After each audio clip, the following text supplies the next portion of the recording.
ചില ആളുകൾ കുറച്ച് നേരം വർക്ക് ചെയ്യുള്ളൂ, പക്ഷേ കുറേ പൈസ ഉണ്ടാക്കും. ഇതാണ് ബിസിനസ് ഓണേഴ്സും എംപ്ലോയീസും തമ്മിലുള്ള ഒരു മെയിൻ ഡിഫറൻസ് എന്ന് പറയുന്നത്. ഈ ഒരു കാര്യത്തെക്കുറിച്ച് എക്സ്പ്ലെയിൻ ചെയ്യുന്ന rich dads cash flow quadrant എന്ന ബുക്കിന്റെ ചെറിയൊരു സമ്മറിയാണ് നമ്മൾ ഇന്ന് നോക്കാനായിട്ട് പോകുന്നത്. So let's do it. Rich dad poor dad എന്ന ബുക്കിനെ പറ്റി കേട്ട് കാണും. ആ ഒരു ബുക്കിന്റെ ഒരു സെക്കൻഡ് പാർട്ട് പോലെയൊക്കെ ആയിട്ടാണ് അദ്ദേഹം ഈ ഒരു ബുക്ക് എഴുതിയിട്ടുള്ളത്. ഇതിൽ അദ്ദേഹം ഒരു ക്യാഷ് ഫ്ലോ ക്വാഡ്രന്റിനെ പറ്റിയിട്ട് എക്സ്പ്ലെയിൻ ചെയ്യുന്നുണ്ട്. നിങ്ങൾക്കിപ്പോൾ ഒരു ഫോട്ടോ കാണാം. ഈ ഒരു ഫിഗറിനെ 4 പാർട്ടാക്കി ഡിവൈഡ് ചെയ്തിട്ടുണ്ട് അല്ലേ. ഇൻകം ജനറേറ്റ് ചെയ്യുന്ന ഓൾമോസ്റ്റ് എല്ലാവരും ഇതിൽ ഏതെങ്കിലും ഒന്നിലോ അല്ലെങ്കിൽ ഒന്നിൽ കൂടുതലോ ക്വാഡ്രന്റിൽ ഉൾപ്പെട്ടിട്ടുണ്ടായിരിക്കും എന്നാണ് അദ്ദേഹം പറയുന്നത്. അപ്പോൾ ഇവ ഓരോന്നും എന്താണ് എന്ന് നമുക്ക് ഡീറ്റെയിൽ ആയിട്ട് നോക്കാം. ആദ്യത്തെ ക്വാഡ്രന്റ് എന്ന് പറയുന്നത് എംപ്ലോയി ക്വാഡ്രന്റ് ആണ്.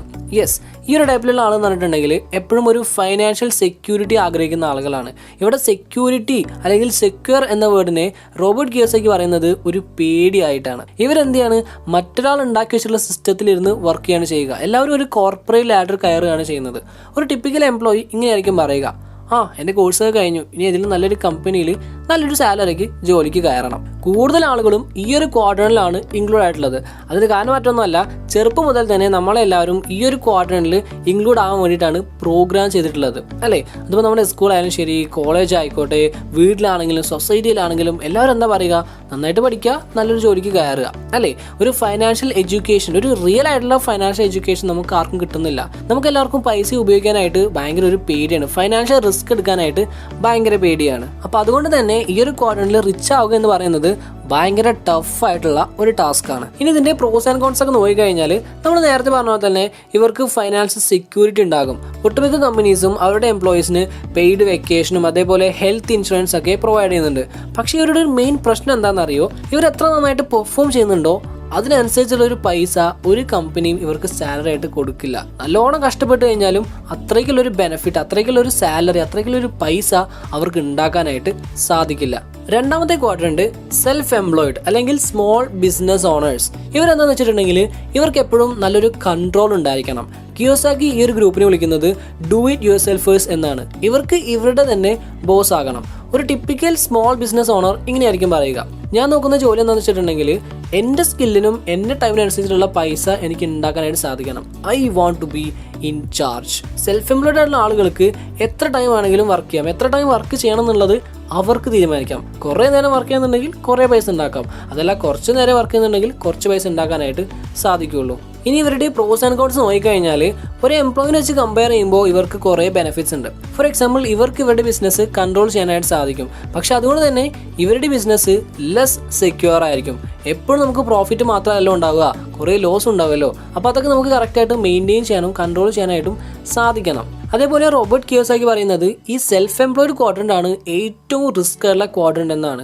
10ൽ 9 സ്മോൾ ബിസിനസ് ഓണേഴ്സും ആദ്യത്തെ 5 വർഷത്തിനുള്ളിൽ ഫെയിൽ ആയി പോകും എന്നാണ് അദ്ദേഹം പറയുന്നത്. അതിനുള്ളൊരു മെയിൻ റീസൺ എന്ന് പറയുന്നത് ഇൻസഫിഷ്യന്റ് എക്സ്പീരിയൻസ് ആണ്. അതേപോലെ ആവശ്യത്തിന് ക്യാപിറ്റൽ എമൗണ്ടും അവരുടെ കയ്യിൽ ഉണ്ടാവില്ല. മൂന്നാമത്തെ ക്വാഡ്രന്റ് ആണ് ബിഗ് ബിസിനസ് ഓണേഴ്സ്, വലിയ ബിസിനസ് നടത്തുന്നവർ. ഇവർക്ക് എന്താ വേണമെന്ന് വെച്ചിട്ടുണ്ടെങ്കിൽ ഫ്രീഡാണ്, ഫൈനാൻഷ്യൽ ഫ്രീഡം.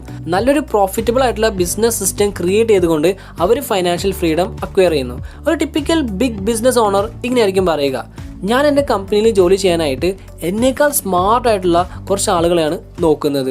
ഇനി ഇവരുടെ പ്രോസ് ആൻഡ് കോൺസ് നോക്കിക്കഴിഞ്ഞാൽ ഇവർക്ക് വളരെ ഫാസ്റ്റ് ആയിട്ട് ഫൈനാൻഷ്യൽ ഫ്രീഡം അക്വയർ ചെയ്യാനായിട്ട് സാധിക്കും. നല്ല രീതിയിൽ തന്നെ പ്രോഫിറ്റ് ഉണ്ടാക്കിയെടുക്കാനായിട്ട് ഇവർക്ക് പറ്റും. പക്ഷേ മറ്റേത് ബിസിനസ് പോലെ തന്നെ ഇതിൽ നിങ്ങളുടെ പൈസ പോകാനുള്ള പോസിബിലിറ്റിയും ഉണ്ട്.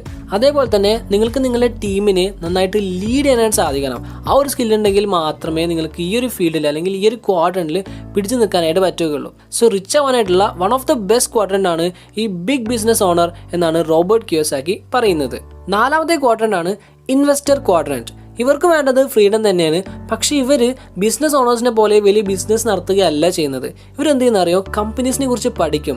എന്നിട്ട് ഭാവിയിൽ നന്നായിട്ട് പെർഫോം ചെയ്യാൻ അല്ലെങ്കിൽ നല്ല പ്രോഫിറ്റ് ഉണ്ടാക്കാൻ പോസിബിലിറ്റി ഉള്ള കമ്പനീസ് നോക്കിയിട്ട് സെലക്ട് ചെയ്തിട്ട് അതിൽ ഇൻവെസ്റ്റ് ചെയ്യും. മീൻസ് അവരുടെ ഷെയർ വാങ്ങിക്കൂട്ടും. അപ്പോൾ പിന്നീട് ആ കമ്പനീസ് ഉണ്ടാക്കുന്ന പ്രോഫിറ്റിൻ്റെ ഒരു ഷെയർ ഈ ഇൻവെസ്റ്റേഴ്സിന് കിട്ടുകയും ചെയ്യുന്നു. അപ്പോൾ ഇവർക്കധികം പണിയില്ല അല്ലേ. പക്ഷേ നല്ല കമ്പനീസ് നോക്കി ഇൻവെസ്റ്റ് ചെയ്യണം എന്ന് മാത്രം. അതേപോലെ തന്നെ ആദ്യം പറഞ്ഞ 3 ക്വാഡ്രന്റിൽ ഏതെങ്കിലും ഒരെണ്ണത്തിൽ ഇൻക്ലൂഡ് ആവാതെ ഒരിക്കലും നിങ്ങൾക്ക് ഈ ഒരു ക്വാഡ്രന്റിൽ എത്തിച്ചേരാനായിട്ട് പറ്റില്ല. കാരണം എന്താ, ആദ്യം നിങ്ങളുടെ കയ്യിൽ പൈസ ഉണ്ടായിരിക്കണം, ക്യാപിറ്റൽ എമൗണ്ട് വേണം ഇൻവെസ്റ്റ് ചെയ്യാനായിട്ട് അല്ലേ. ഇനി ഇവരുടെ പ്രോസ് ആൻഡ് കോൺസ് നോക്കിക്കഴിഞ്ഞാൽ ഇവർക്ക് വളരെ ഫാസ്റ്റ് ആയിട്ട് ഫൈനാൻഷ്യൽ ഫ്രീഡം അക്വയർ ചെയ്യാനായിട്ട് സാധിക്കും. ബിഗ് ബിസിനസ് ഓണേഴ്സിൻ്റെ അതേ പവർ, അതേ സ്ട്രെങ്ത് ഒക്കെ ഇവർക്കും ഉണ്ടാകും. അതേപോലെ തന്നെ നല്ലൊരു പാസീവ് ഇൻകം സ്ട്രീമും ഇവർക്ക് ഉണ്ടാകും. ബട്ട് ഇവരുടെ ഒരു മെയിൻ ലിമിറ്റേഷൻ എന്ന് പറയുന്നത് ഫൈനാൻഷ്യൽ അൺസർട്ടനിറ്റി തന്നെയാണ്. നിങ്ങൾ ഇൻവെസ്റ്റ് ചെയ്തൊരു കമ്പനി നിങ്ങൾ പ്രതീക്ഷിച്ച പോലെ പെർഫോം ചെയ്തിട്ടില്ലെങ്കിൽ, അത് ഡൗൺ ആയി പോയി കഴിഞ്ഞാൽ നിങ്ങളുടെ പൈസയും പോവും. സോ ഇപ്പോൾ ഈ 4 ക്വാഡ്രന്റിനെ പറ്റി നിങ്ങൾക്ക് ഡീറ്റെയിൽ ആയിട്ട് മനസ്സിലായിട്ടുണ്ടാകും. അപ്പോൾ നിങ്ങൾക്ക് റിച്ച് ആണെന്നുണ്ടെങ്കിൽ തീർച്ചയായിട്ടും നിങ്ങൾ പൈസ ഇൻവെസ്റ്റ് ചെയ്തിരിക്കണം, ഇൻവെസ്റ്റ് ചെയ്ത് ഗ്രോ ചെയ്യണം. ഇൻവെസ്റ്റ് ചെയ്യാത്ത ആളുകൾക്ക് മെയിനായിട്ട് 5 കാര്യങ്ങളാണ് സംഭവിക്കുന്നത്. ആദ്യത്തെ കാര്യം എന്ന് പറയുന്നത് അവർക്ക് മരിക്കുന്നത് വരെ ജോലി ചെയ്തുകൊണ്ടേ ഇരിക്കേണ്ടി വരും. രണ്ടാമത്തെ കാര്യം എന്ന് പറയുന്നത് അവരെപ്പോഴും അവരുടെ ജീവിതത്തിൽ ഈ പൈസയെക്കുറിച്ച് ആലോചിച്ച് വെറീഡ് ആയിരിക്കും, ഭയങ്കര വിഷമത്തിലായിരിക്കും. മൂന്നാമത്തെ കാര്യം അവർക്ക് എപ്പോഴും മറ്റൊരാളെ ഡിപ്പെൻഡ് ചെയ്യേണ്ടി വരും, ആശ്രയിക്കേണ്ടി വരും. ഫോർ എക്സാമ്പിൾ ഗവൺമെൻറ്റിനെയോ അല്ലെങ്കിൽ ഫാമിലി മെമ്പേഴ്സിനൊക്കെ ആശ്രയിക്കേണ്ടി വരും. നാലാമത്തെ കാര്യം അവരുടെ ബൗണ്ടറീസിനെ ഡിഫൈൻ ചെയ്യുന്നത് അവരുടെ കയ്യിലുള്ള പൈസയാണ്. ആൻഡ് അഞ്ചാമത്തെ കാര്യം അവർക്ക് എന്താണ് ശരിക്കും ഈ ഫ്രീഡം, ഫൈനാൻഷ്യൽ ഫ്രീഡം എന്നുള്ളത് മനസ്സിലാക്കാനായിട്ട് കഴിയില്ല എന്നതാണ്. സോ നിങ്ങളിതിൽ ഏത് ക്വാഡ്രന്റിലാണ് ഇൻക്ലൂഡ് ആവുന്നത് എന്നുള്ളത് താഴെ ജസ്റ്റ് ഒന്ന് കമൻറ്റ് ചെയ്യുക. Okay, so rich dads cash flow quadrant argue ചെയ്യുന്നത് നിങ്ങൾക്ക് റിച്ച് ആകണം, വെൽത്ത് ബിൽഡ് ചെയ്യണം എന്നുണ്ടെങ്കിൽ ഈ എംപ്ലോയി ക്വാഡ്രന്റിൽ നിന്ന് പുറത്ത് കടക്കണം എന്നാണ്. അതിനുള്ള കാരണം നമ്മൾ പറഞ്ഞല്ലോ, നിങ്ങൾക്ക് ഒരിക്കലും നിങ്ങളുടെ പെർഫോമൻസ്, നിങ്ങളുടെ സ്കിൽസിനനുസരിച്ചുള്ള പൈസ ഉണ്ടാക്കിയെടുക്കാനായിട്ട് സാധിക്കില്ല. അതിനുള്ള ഒരു ഏക വഴി എന്ന് പറയുന്നത് നിങ്ങൾ നല്ലൊരു ബിസിനസ് ഓണർ ആവുക എന്നുള്ളത് തന്നെയാണ്. ആദ്യം ചെറിയ ഇൻവെസ്റ്റ്മെൻറ്റിൽ തുടങ്ങുക, എന്നിട്ട് എന്ത് ചെയ്യുക, അത് വളർത്തി വലുതാക്കി എടുക്കുക.